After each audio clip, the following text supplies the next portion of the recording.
ikur ndonjëherë larg në një situatë tjetër tënde, ke dashur thjesht ta ratisësh se të zhdukur si një rrugë shpëtimi? I kam ikur, patjetër. Çfarë të ka mësuar vetmi aty? Më ka shijuar kaq shumë të jem vetëm se sa e keq shoqëruar, saqë më ka rilindur, më ka forcuar. Ku je ky shpirt të re?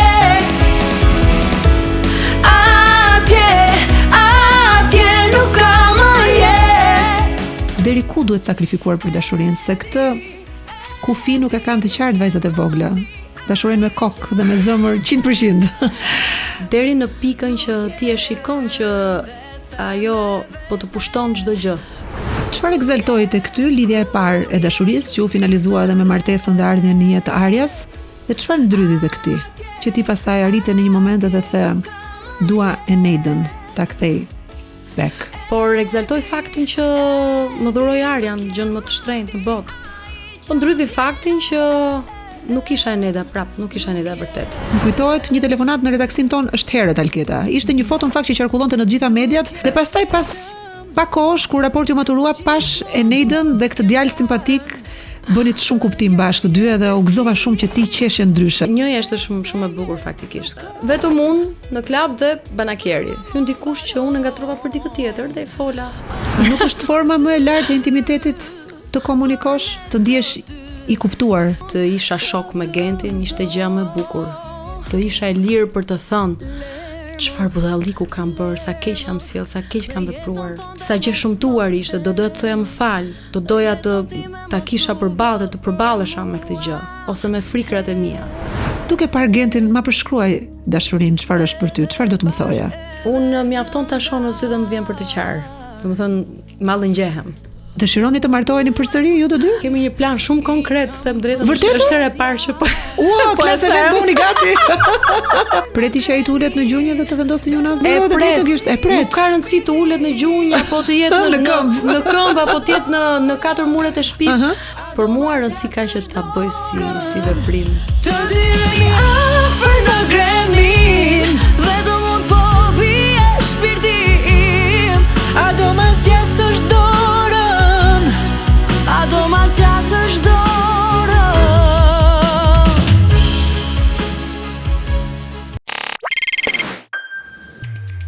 Ti ke fituar shumë trofe, shumë çmime të para, por ka një këngë e cila përkon me kohën kur ne ishim në të njëjtin gjimnaz, që quhet Ika larg. I ke ikur ndonjëherë larg në një situatë tjetër tënde, ke dashur thjesht ta ratisësh se të zhdukur si një rrugë shpëtimi, si një exit gate, një portë nga e cila I kam ikur, patjetër. duhet dalësh për të shkuar diku tjetër? Dhe më ka bërë shumë mirë, sepse ndonjëherë gjërat bëhen si ujë ndenjur, edhe ti e shikon që nuk ke ku shkon më tepër, që sado që përpiqesh varka fut ujë. Dhe është e kotë që të provosh sepse nuk do të ecësh përpara. Unë doja të ecja përpara. Edhe shpreha më e bukur që lidhet me këtë që sapo the është që gjithçka që nuk rritet vdes. If it doesn't grow, it dies. Kështu që njeriu duhet ikë larg ndonjëherë dhe atje të rishpiki veten. Sigurisht, dhe ridimensionohet. Pastaj çdo ikje në një farë kuptimi është një lloj fundi, po sa herë që bie, nuk bie dot prap aq në fund sa ke rënë herën e parë. Gjithmonë do biesh pak më lart, derisa të arrish në një lloj ekuilibri, në atë ekuilibrin e artë në të cilin unë jam sot dhe jam shumë e lumtur. Se kur shkon atje në fund dhe preka të fundit, ti s'do më të kthehesh kurrë aty, sepse është një dhimbje që të kujton një dhimbje. Është një gjendje jo e bukur sigurisht. Dhe ti nuk do që të përsëritet. A bëhet ajo një pedam që ti të shkosh lart? Mos biesh fare më në jetë, të shkosh lart. Për njerëzit e fortë po. Muzik mjeshtër.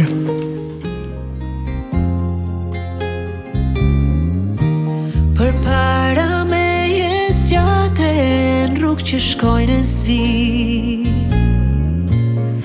pas diku larg diçka ka mbetur e trisht. Mbrapa me jem betën zëra që s'marin, përpara shoh kokullur imazhin ti.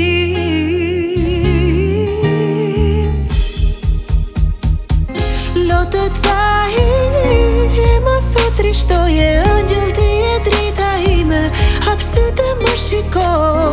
Buzë qersa, se nuk të harroj, ëndra do t'i marr me vete, nga larg do t'i dërgoj. Lotë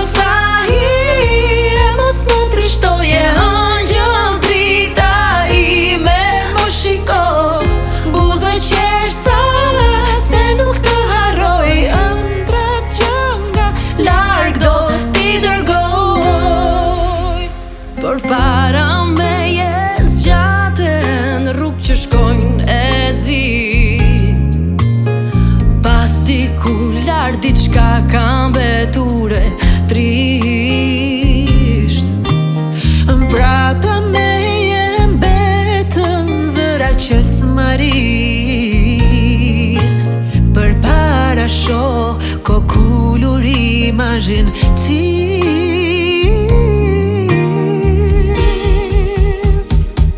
Lotë tahi mos u trishtoje, ëngjël ti e drita ime. Hap sytë më shiko, buzo qersa se nuk të harroj.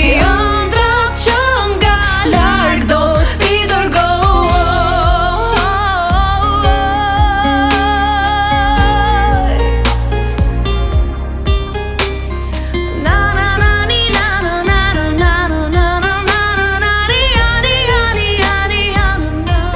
Do bëjmë një mini koncert të vogël recital. Po, ta bëjmë. Maestro, do këndojmë tani me veten. Me veten patjetër. Nuk jam vetëm. Po ke qenë vetëm në fakt. Besoj një. Po, Të kam gjithë jemi qenë, gjendur në një patjetër. moment vetëm. Patjetër. Po ndonjëherë vetmia është e bukur, Çfarë të kam mësuar vetmia aty? që jam shumë mirë vetëm. Ndonjëherë më ka shijuar kaq shumë të jem vetëm se sa e keq shoqëruar, sa që më ka rilindur, më ka forcuar, më ka bërë të ndihem shumë mirë. Po ke thënë fakti që ku je ky shpirt thret, atje nuk ka më jetë? E thash më vonë kur u mërzita me vetmin pastaj. Edhe ai erdhi u shfaq një tjetër. Sigurisht. Opsion lumturie. Do ta këndojmë pak? Ta këndojmë me shumë dëshirë. Maestro, na jep pak intron, të lutem. Nuk jam vetëm, dhe pse ty së kam. Nuk jam vetë ti, jo nuk di të qaj. Ti nuk je më këtu, të shosh syt e mi. Nuk jam vetëm, jo, jo. Nuk e vetëm, gjithmonë do t'jem pran, të jap jetën ti. Dhe pse jetë nuk kam, se fryma më mbaron. Oh, për ty, për ne të dy. Dhe the me vete, ku je ky shpirt të re. Atje nuk ka më jetë. E di, nuk jem ati.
Dhurata për mua këto të mëdha, të bukura.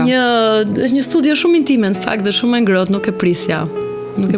Shumë bravo të qoftë për këtë që ke krijuar përveç gjërave të tjera, po kjo e folura e drejt për drejt me personazhet ose me njerëzit profesionistë që nuk ka lidhje fare me fushën e artit, është një e folur shumë intime dhe që tregon gjëra, bisedë shpirtrash, pikërisht për këtë intimitet që ka kjo studio, kështu që e dua shumë inspiring, shumë e dua këtë podcast.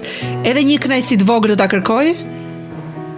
Mas zgjat dorën. Më krisa tjeta e shikon, më vrau vetja për gjithmon. Lermë, në jetën tonë mos më kthema, në jetën time mos u bë për mua helm. Edhe bashk edhe të ndar, unë duar për ty i kam vënë në zjar. Të dy jemi afër në gremin, vetëm unë po bie shpirtim. A do ma zgjasësh dorën, a do ma zgjasësh dorën. Të dy jemi afër në gremin, vetëm unë po bie shpirtim. A do ma zgjasësh dorën, a do ma zgjasësh dorën.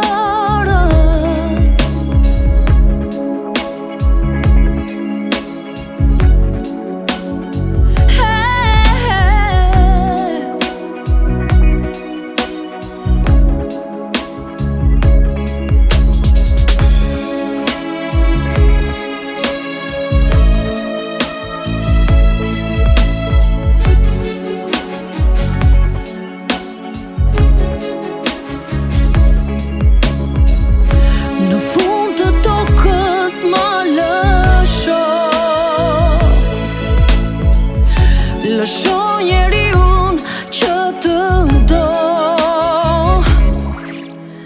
Lermë, në jetën tonë dhe mos më kthema, në jetën time mos u bë për mua helm. Edhe bashk edhe të ndar, unë duar për ty i kam vënë në zjar. Të dy jemi afër në gremin, vetëm unë po bie shpirtim.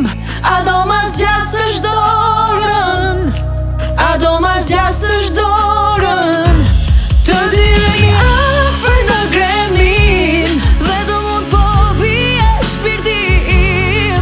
A do ma zgjasësh dorën, a do ma zgjasësh dorën.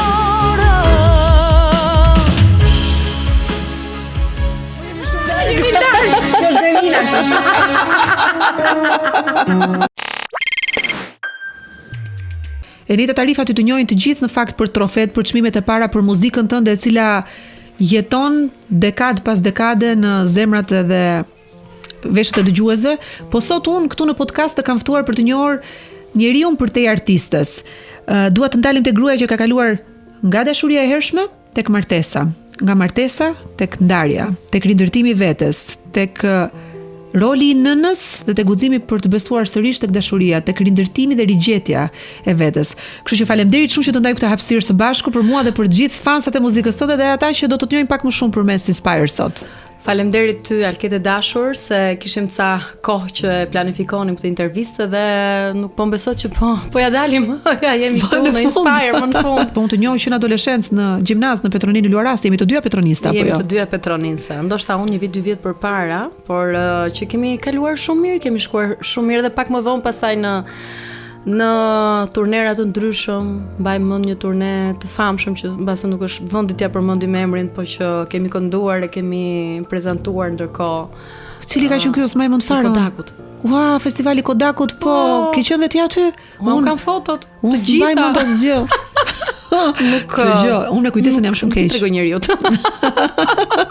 kur del në skenë shumë e re, të pjek jeta në fakt pak para kohë? Sigurisht po.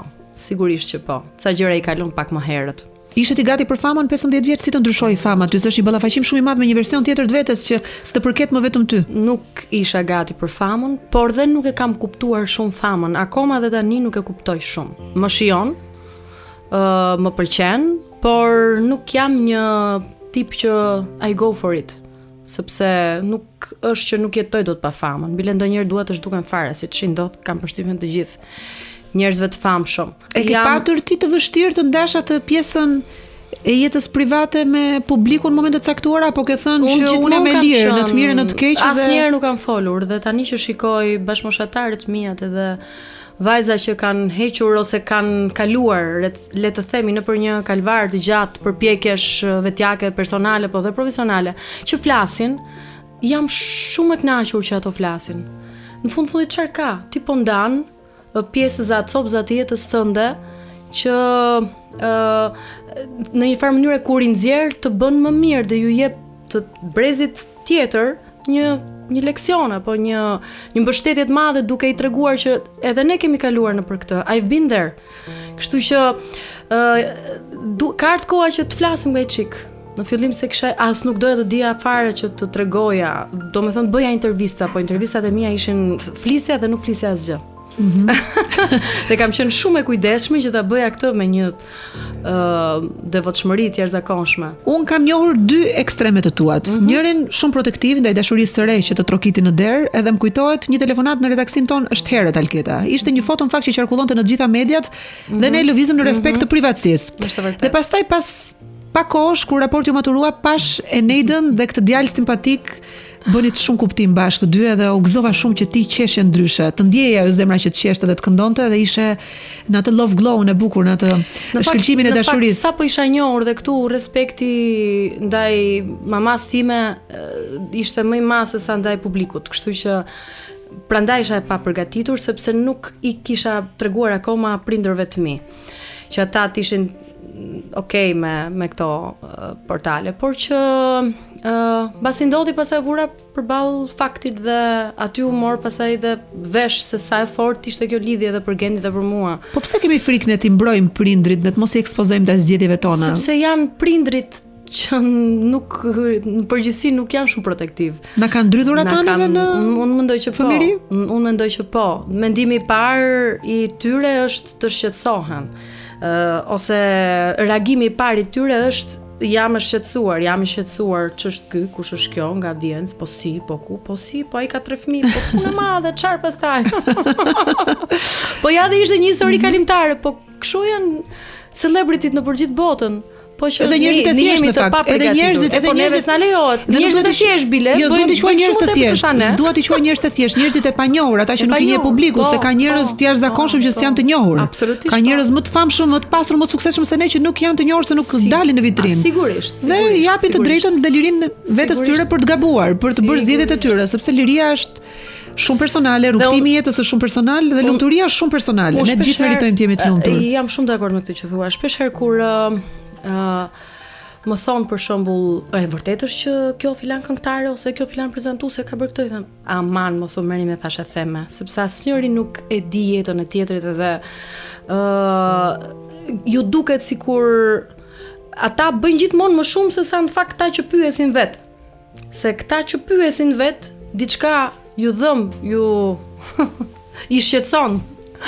Ndoshta duan të mbulojnë gjërat e tyre, momentet e tyre, kështu që e ka shumë të bukur ai Robin Williams të shprehen. E ka vërtet shumë prekse, sepse pas portretit tim të qeshur ju nuk e dini që fshi një depresion i madh. Ai në fakt që i mori dhe jetën pastaj, kështu që artistët vendosin një mask të detyruar për shkak të profesionit që bëjnë, po kur s'mund të gjykosh dikë vetëm nga ajo që sheh nga jashtë, sepse çdo njeri ka dramat e veta, ka rrugicën e vet të dhimbjes edhe ato dritijet e jetës që dritat e skenës nuk i ndriçojnë dot. Sigurisht. Jam e sigurt që ti je gjendur në një pozicion të brisht në momente të caktuara kur të është dashur të bësh zgjedhje të cilat i kanë dhënë një kthes të re jetës tënde. Patjetër. Të ka lënduar diçka në komentet që ke lexuar, ka patur tituj abuziv, a ka patur ndonjë reagim në familjen tënde që të ka prekur Jo, me familjen time në këtë rast që po përmend isha në rregull, po njerëzit po patjetër.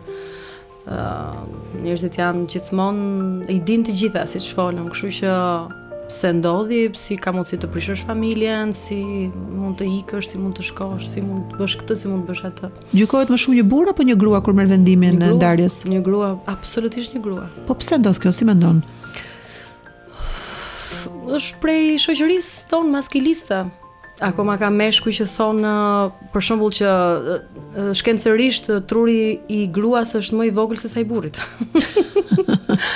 Kështu që ka një supremaci, një të vetë ndjerë në përgjithësi që vjen nga mënyra se si mamat i kanë rritur djemt.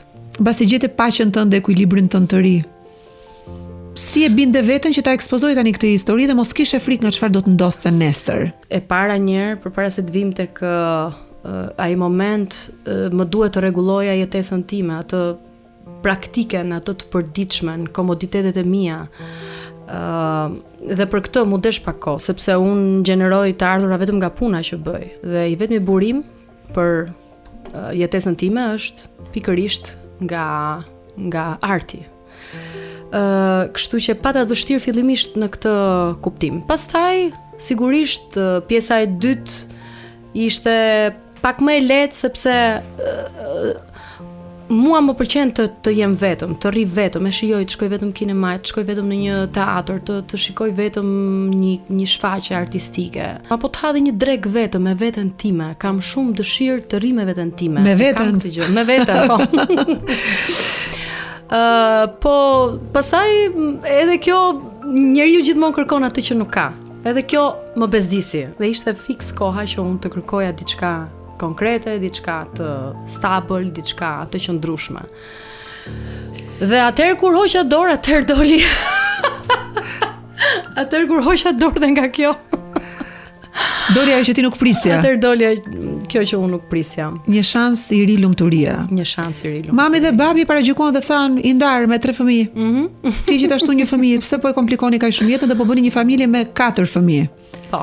Cili ishte argumenti yt dhe a je dakord me ndrydhjen që i bëjnë familjet, të cilat sigurisht nisen gjithmonë nga qëllimi i mirë për të ndihmuar zgjedhjet e fëmijëve që ndonjëherë mund ta humbasin busullën, për shkak të një dobësie që kanë për tjetrin, për shkak të rënies në dashuri, asaj limerence që trurit tikën mendja fluturon dhe ti e humbet atë qartësinë. Absolutisht. Por që shumë herë gabojnë, sepse në fund të ditës misioni është fëmijë të lumtur të rrisim, fëmijë të lumtur të kemi.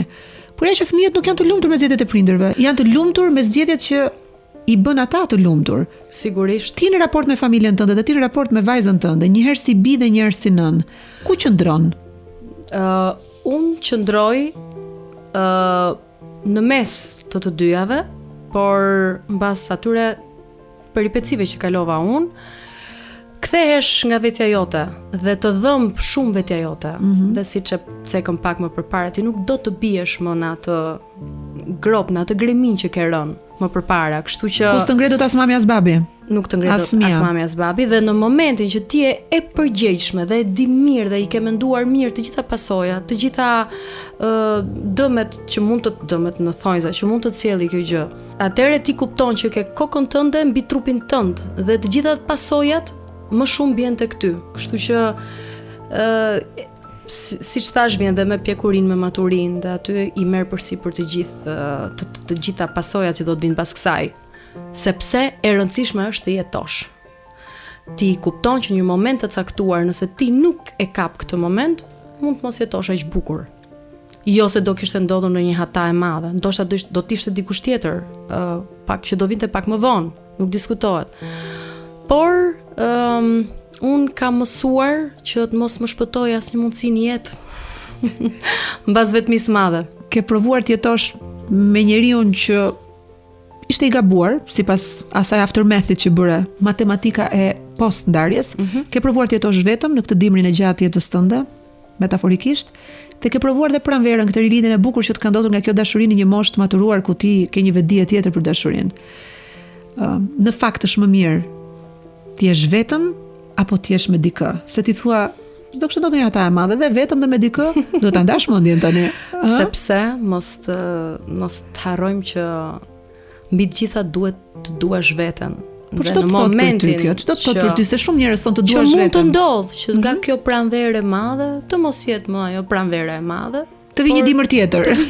Po nuk vjen më dimri, harroja nuk vjen më dimri. Sepse un kam zgjedhur të mos vi më.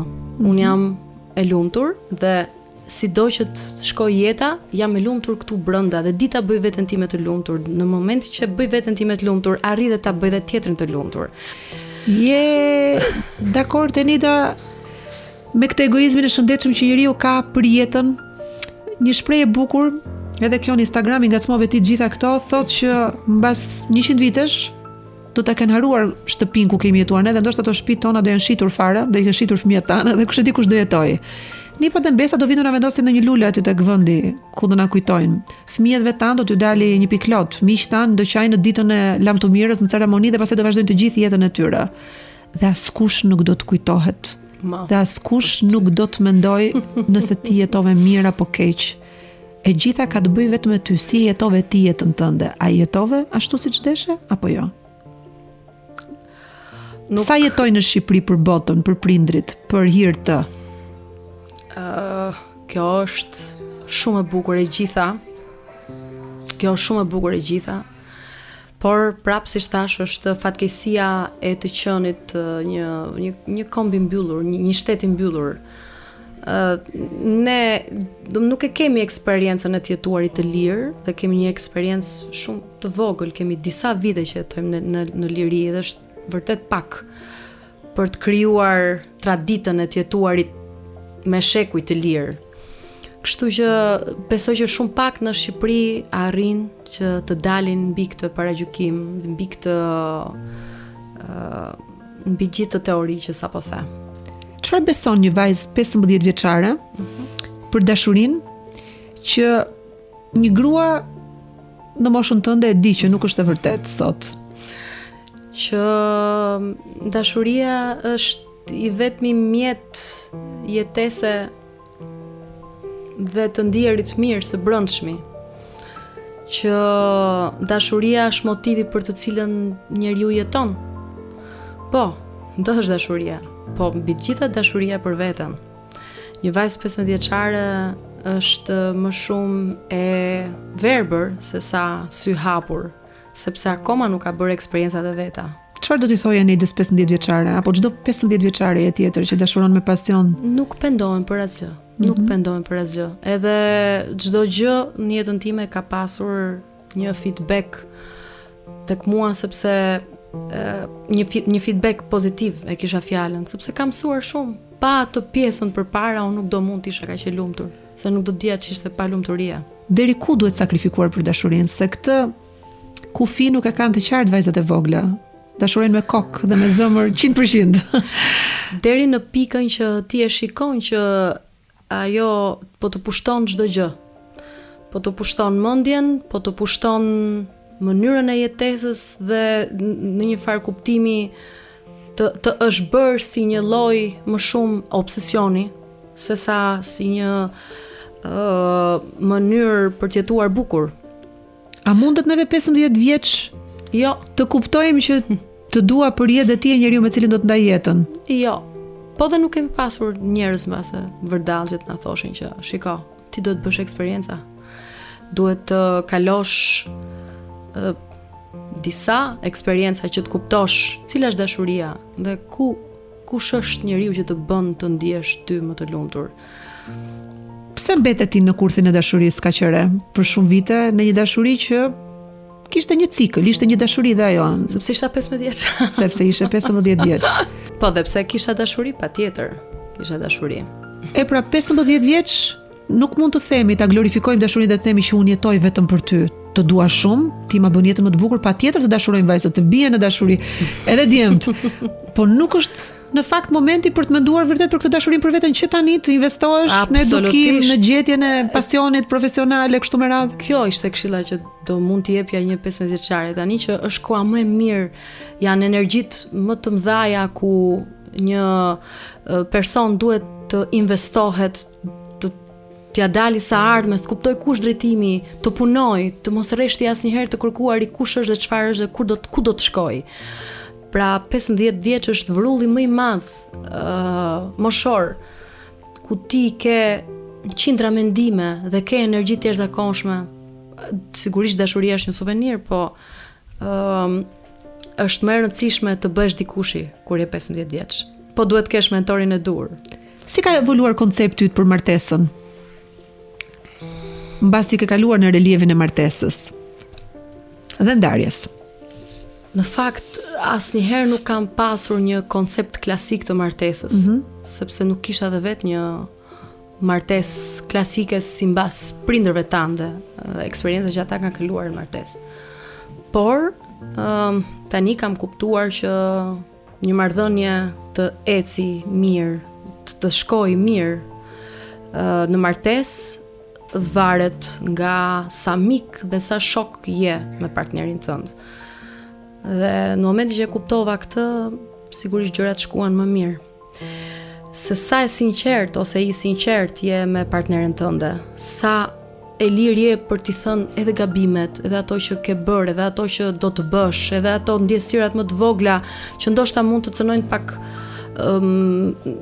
madhështinë tënde apo karakterin tënd, por ama ti ke qenë e vërtet, sepse e vërteta, o njerëz, të nxjerr nga bataku. E vërteta është gjëja më e rëndësishme në botë. Prandaj konspiracionet e mëdha në botë janë të tilla që ta mbajnë njeriu larg së vërtetës. Nuk po flasim për këto tani, sepse janë gjëra më madhore, po flasim për atë botën e vogël të njeriut. Unë këtë kam kuptuar me partnerin tim, me Gentin, që të qenit e vërtet më ka bërë më të mirë, më ka bërë më të fortë, më ka bërë më të sigurt, dhe ti jesh i gabueshëm është njerëzore. Është postulat filozofik i njohur. Çfarë egzaltoi tek ty lidhja e parë e dashurisë që u finalizua edhe me martesën dhe ardhjen në jetë të Arjas, dhe çfarë ndrydhi tek ty, që ti pastaj arrite në një moment edhe the dua Eneiden ta kthej back. Martesa egzaltoi martesa, në fakt nuk jam veshur kur me të bardha. Ishte një bashkëtesë, mund të them, e gjatë. Por egzaltoi faktin që më dhuroi Arjan, gjën më të shtrenjtë në botë. Po ndrydhi faktin që nuk isha Eneda prap, nuk isha Eneda vërtet. Ky partner që të solli Perëndia është vërtet pasqyra jote? Më e mirë? Absolutisht po, absolutisht. Reflektohesh bukur aty me sa kuptoj apo jo? Besoj që duket. Reflektohesh shumë bukur me sa shohun. Jam zbukuruar. Paktën këtë më thonë të gjithë që dukem si më e freskët, si më e rinuar. Ata e thonë. Unë ndjem edhe më bukur. Kjo ka rëndësi si ndihesh ti apo jo, tham, e vërteta jote përpara pasqyrës që shehet të shikon çdo ditë. Sigurisht. Si përfundim tani prindërit çu the, kur kishin pretendime dhe të thanë që ai ka 3 fëmijë. E çfarë pastaj që ka 3 fëmijë? Ato i thash. Mund të kisha edhe unë 3 fëmijë. Po pse unë që kam 1 fëmijë, mos jam më mirë. Rëndësi ka që 2 njerëz të vetmuar u gjendën bashkë në një moment të caktuar dhe kuptuan që kishin shumë gjëra të përbashkëta, që vuanin ndoshta të njëjtat gjëra, kishin kaluar në për të njëjtin kalvar, kishin edhe në fëmijëri kishim episode të ngjashme me njëri tjetrin që ishte tepër e habitshme. Se si nga rastësia mund vinte një njeri që të puqesh kaq shumë me mua në një bisedë fare rastësore në një vend fare rastësor. Ishte shumë njëja ishte shumë e bukur faktikisht. Do na e tregosh? Ka qenë diku ku unë doja të rija me veten, gjithmonë. Gjithmonë. Ku je? Isha në një moment. Ku je? Ky shpirt të rret. Por ama je me veten gjithmonë. Më thirri shpirti dhe ula diku në një klubin e një miku tim që tha e kam hapur dhe para dite, tha nuk është vetëm lokal natë. Dhe unë shkova të pija një kafe me veten time. Dhe vetëm unë në klub dhe banakjeri. Hyn dikush që unë ngatrova për dikë tjetër dhe i fola. Më fali, thash mos je filani? Jo, më tha. Mendova se ishe sepse kështu. Jo, më thamë, ti mos je gjë këngëtarja? Po, i thash, unë më lejo të bëj një kompliment, tha mua. Je e vetmja këngëtare që të merren vesh të gjitha fjalët kur këndon. Ke një diksion fantastik. Pas ka qenë i vëmendshëm tjetri. Dhe shumë vonë për shembull e mori vesh që këngën do të flas një fjalë, do të them prap, do të tregoj një drejtë se të hap. E kisha kënduar unë. Mbas 3-4 vitesh që qëndronim bashk, ishte shumë interesante. Dhe qëndruam në të njëjtin ambient ku bë pak e nder situata se ishim vetëm 2 persona që kishte një ajër tërheqës midis nesh, domethënë. E gjithë bota jemi 2 aty, u kuptua? E gjithë bota ishim 2. Do ta lë për një moment tjetër këtë historinë vazhdimin pastaj se kemi shumë gjëra të tjera për treguar. Dua t'i sejvoj ca gjëra edhe për veten time. Po ditë të them që nga ajo ditë dhe deri një javë më vonë jemi takuar çdo ditë edhe kemi folur gjëra gjatë për gjithë jetën dhe gjithë botën. A nuk është forma më e lartë e intimitetit të komunikosh, të ndihesh i kuptuar, seen, heard, i dëgjuar? Është forma më sublime. Ajo përcakton, pastaj rrjedhën e një marrëdhënieje. Dhe kjo ndodhi, të isha shok me Gentin, ishte gjë më e bukur. Të isha e lirë për të thënë çfarë budalliku kam bërë, sa keq kam sjell, sa keq kam vepruar, sa gjë shëmtuar ishte, do doja të thoja më fal, do doja të ta kisha përballë dhe të përballesha me këtë gjë, ose me frikrat e mia. Dhe kisha përballë njeriu i cili ndërkohë ishte përballur, kishte eksperiencën e vet në këtë gjë. Dhe ndërtuam bashk 2 vete shumë të bukura, duke e shëruar nga mungesat e gjata të qenit i vërtet ose e vërtet. Dhe ja ku jemi, jam shumë e lumtur, emocionuar. Edhe më mungon edhe tani që jam këtu në intervistë me ty. Them drejtën. Shikoni, nëse do kishe Gentin përballë, edhe unë do të pyesja këtu anash, duke parë Gentin, ma përshkruaj dashurinë, çfarë është për ty, çfarë do të më thoja? Me pak fjalë. Unë mjafton ta shoh në sy dhe më vjen për të qarë. Domethënë, mallëngjehem. Dhe pra, kjo çfarë është ky mallëngjimi që ndodh nga dashuria, që qan njeriu pa kuptim, cili tel preket? Çfarë është ky tel ndjeshmërie brenda shpirtit ton njerëzor që s'ka violinist, kitarrist, pianist që e prek përveç një burri që të dashuron me zemrës. Janë telat e zemrës. Pra, telat e padukshëm të zemrës. Telat e padukshëm të zemrës. Është mënyra se ai të sheh, është mënyra se ai të flet. Pastërtia me të cilën ti ke ndërtuar këtë raport. Unë kur shoh Gentin jam e zhveshur. Jam, siç e them, përpara një pasqyre. Dhe kjo më bën të prekem. Kam një shprehje që them, shpirtrat lakuriq janë më bukur se trupat e zhveshur. Naked souls better than naked bodies. Absolutisht po. Ajo që na atëroi që fillimisht ishte pikërisht konvergimi i shpirtrave, pastaj trupave që sigurisht s'kemi ndonjë defekt kështu. Jemi mirë me. Duket shumë të bukur në fakt, duket shumë seksi mënyra se si është body language juaj kur jeni bashk. Sa e rëndësishme është seksi në marrëdhënie në fakt që të funksionojë kjo pjesa e ndoshta tërheqjes fizike. E rëndësishme. E quan të rëndësishme sigurisht. E quan të rëndësishme Neida. Patjetër. Është ajo që furnizon marrëdhënien. Të ka bërë ty kjo tërheqje edhe fizike që të njohësh një version tjetër të familiaritetit tënd? Patjetër. Më ka bërë të jem pak më sensuale, pak më femërore. Dëshironi të martoheni përsëri ju të dy? Keni ndërmend, keni plan? Kemi një plan shumë konkret, them drejtën. Vërtet? Është herë e parë që po. Ua, klasë vetë bëni gati. Do vishesh me fustan të bardhë se ti edhe në. Do vishem se nuk jam veshur kurrë dhe dua të vesh një fustan shumë të bukur. Dua ta shoh veten time në të bardha një herë dhe të gëzoj gjithë ata që më kanë gëzuar. Do të kishim dar llokume sot ne. Beson tek martesa? Dhe çfarë është për ty martesa në fakt, Neida? Në fakt shiko, mbase është vetëm një ceremoni, mbase është vetëm një fest. Por unë dimensionin e lidhjes time me Gentin dua ta shijoj deri në fund, me të gjitha format e saj. Edhe ta zyrtarizosh. Dhe dua ta zyrtarizoj patjetër. Por nuk është që po të mos isha martuar unë me Gentin, nuk do isha burrë dhe grua. Ashtu siç ndodhi dhe në vitet më përpara. Problemi është që unë dua t'i vë pikën kësaj gjëje, sepse mendoj që është njeriu jetës time, është ai që më bëri mua të lumtur, të njoh veten deri në fund. Sa bukur. Dhe dua t'ja jap këtë kënaqësi vetes. Preti që ai të ulet në gjunjë dhe të vendosë një nas E pret. Nuk ka rëndësi të ulet në gjunjë apo të jetë në këmbë apo të jetë në katër muret e shtëpisë apo në ndonjë skenë të madhe ku unë performoj. Për mua rëndësi ka që ta bëj si veprim. Zgjohu gent. Pa kaluar këtë provë nuk ka fustan të bardhë dhe zyrtarizim martese. Shumë bukur atëre, e tha. Eneida Tarifa do të martohet. E tha këtu në Inspire.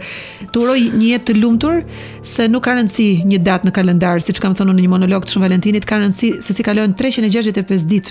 Për aq sa kemi vite jetë, pra njeriu ku shohim të reflektuar bukur jetën dhe veten tonë.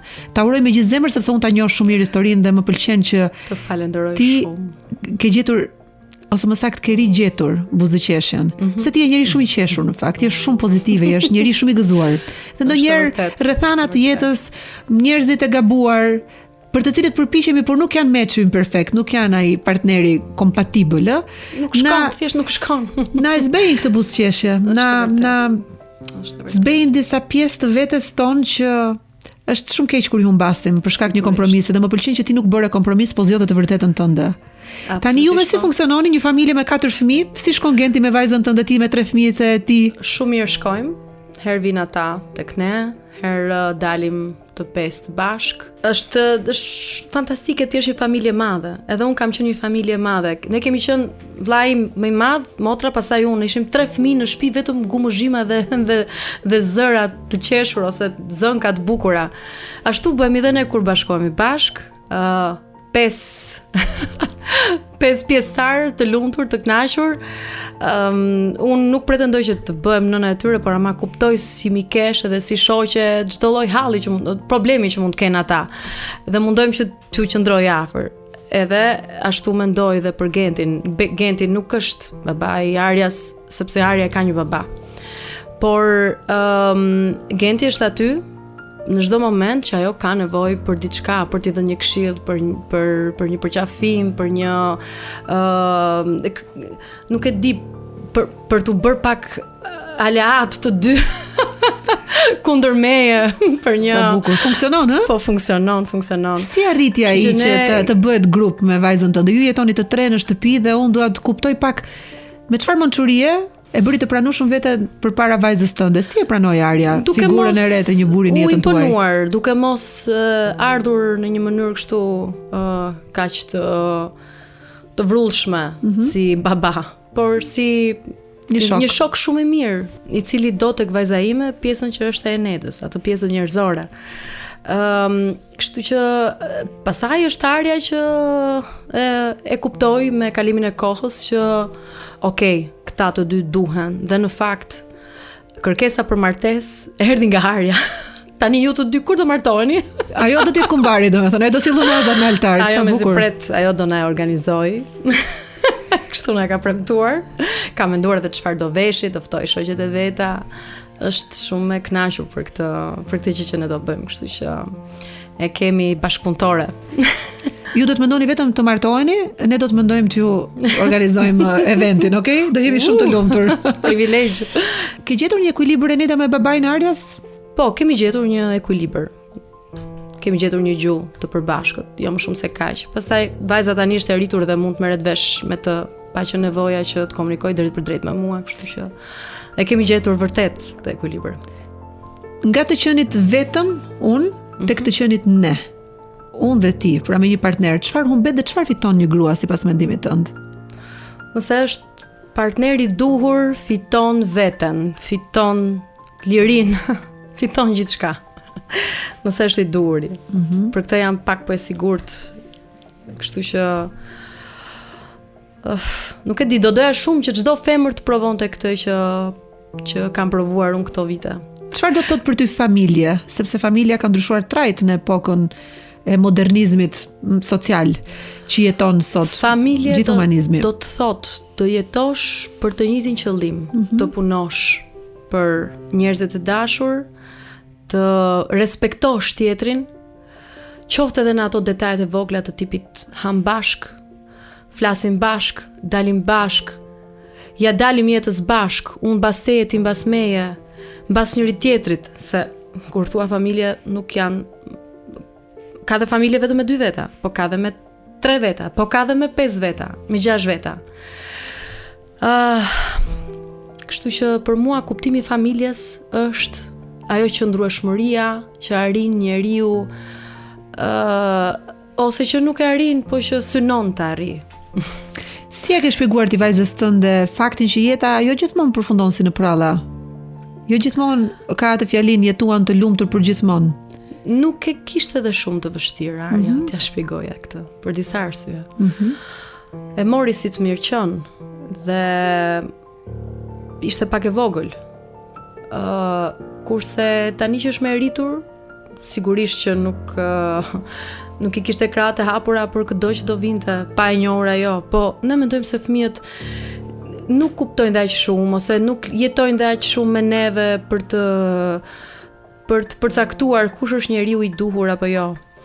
Derisa në një moment caktuar ti kupton që e pas ka kaluar te këtë, e ka bërë një rezume me veten. Po mendon për lumturinë edhe të mamit vet, jo vetëm për veten e vet.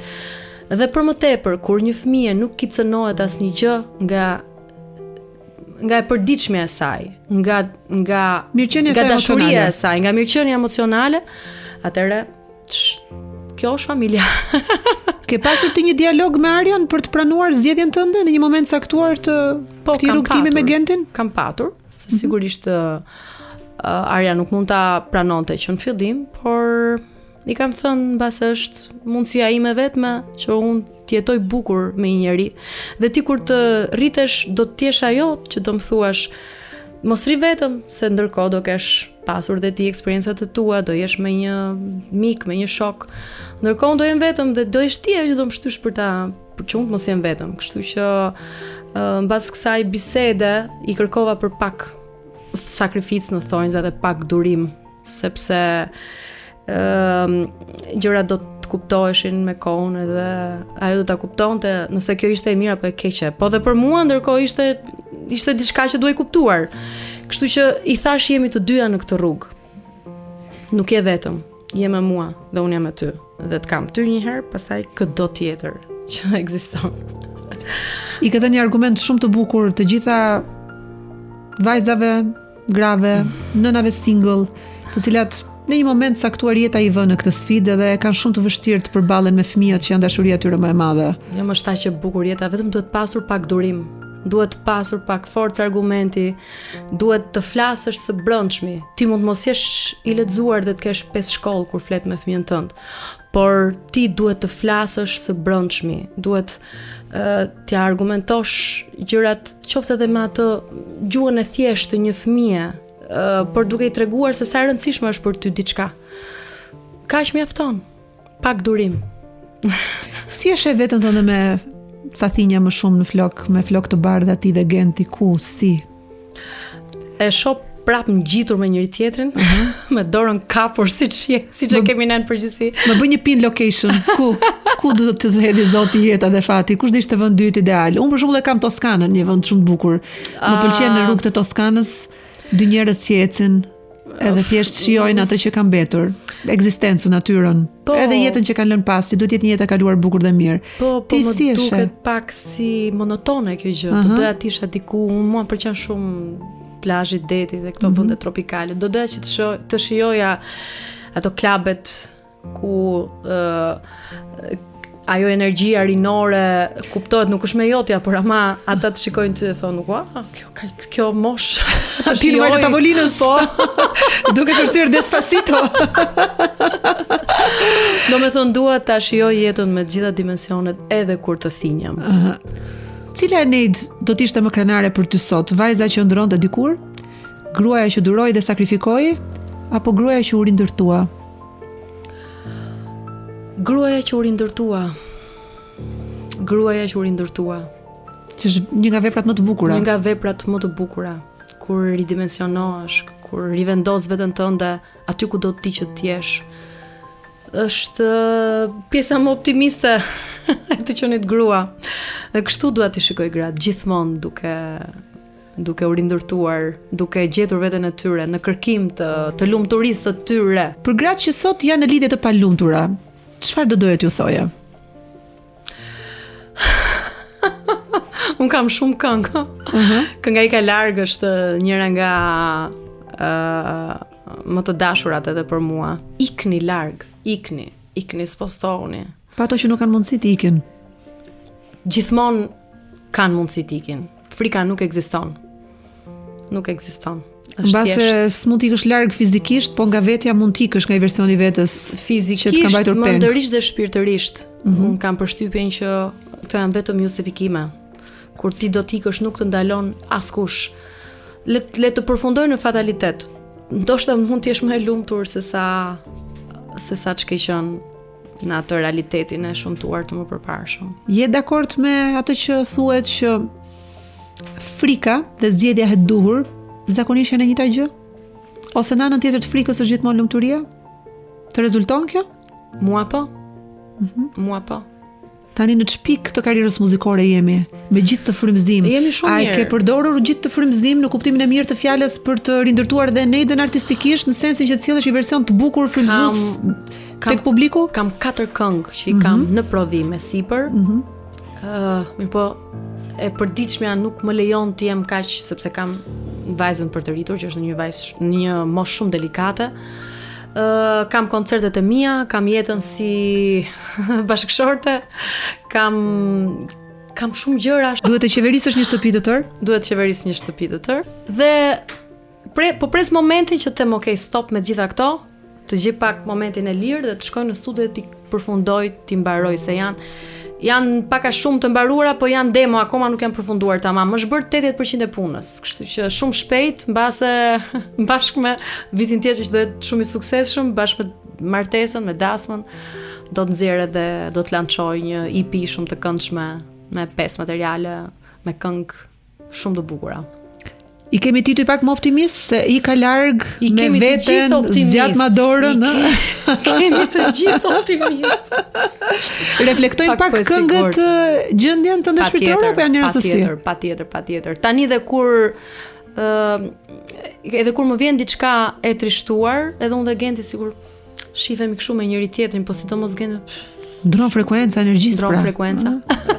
Ashtu është edhe frymëzimi, është produkti. Edhe fillojmë ta ndryshojmë. Jo, mund të ishte bërë kështu, do ta bëjmë kështu, ti shiko. E nisim tekstin nga e para. Kemi thënë gjëra shumë bukura sot. Ishte një bisedë e mrekullueshme. Edhe për mua.